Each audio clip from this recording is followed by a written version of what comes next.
Hey everyone, how's it going? Here today with a video showing you some hidden features in iOS 7.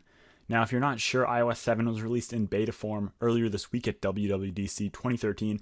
They previewed a bunch of features on stage, but I'm here today to show you some things that you may have missed, may not know about, and definitely were not shown to the public on stage. Some of them cool, some just a little tweaks here and there, and some I might not even show you. So go ahead and feel free to leave your comments down below if you notice something that I didn't place in this video, but here's the ones that I like the most.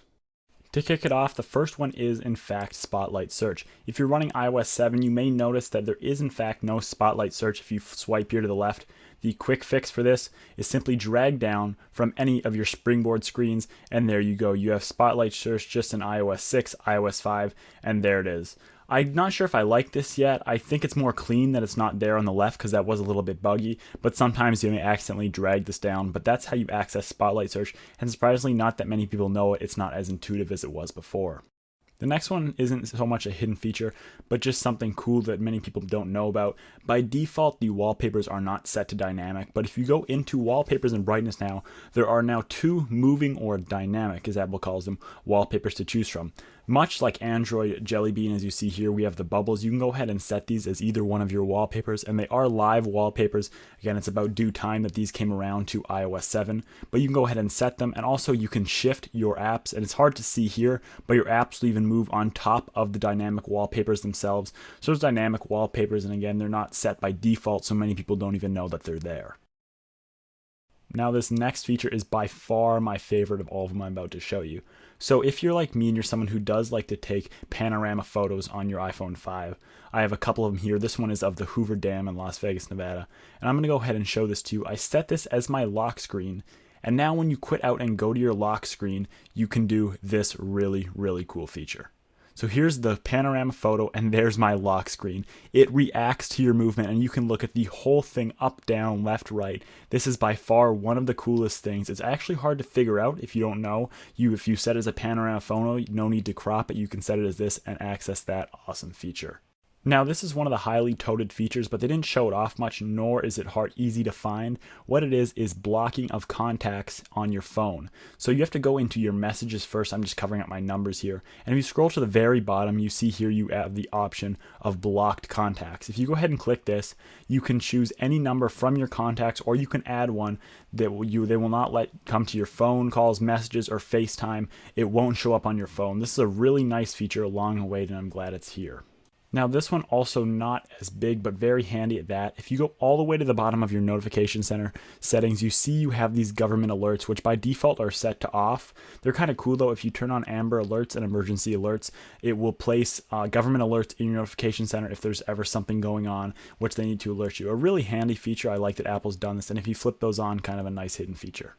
This next one is also really cool, and it's been long requested, and what it is live zooming while filming a video. So as you see here, I've started to record a video, and I can zoom in and out while I'm actually recording. In the past, what you had to do was zoom into your preferred distance, then shoot the video and record it at one stable point. Now you can zoom in and out live as you're recording video, and in all honesty, the degradation of quality is not that bad. The zoom is about 2 to 3 times, not as much as a full camera zoom, but the quality is really not that terrible for how much of a zoom you get. A nice handy feature.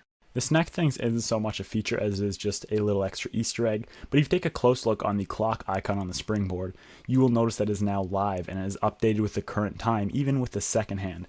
If you're familiar with jailbreaking and all, this is one of the very popular tweaks called Live Clock. They've now just implemented this into iOS 7. It's just a nice little fun, handy thing to have there, the clock that updates itself. The next two features I'm about to show you are things Apple implemented. They're going to kill off a lot of applications. The first one is the implementation of a QR code scanner right into Passbook. So anyone who uses Red Laser, apps of the like, basically those now become useless as the QR code is a stock app or stock feature right on your device. You can go ahead and scan it and import it into your Passbook.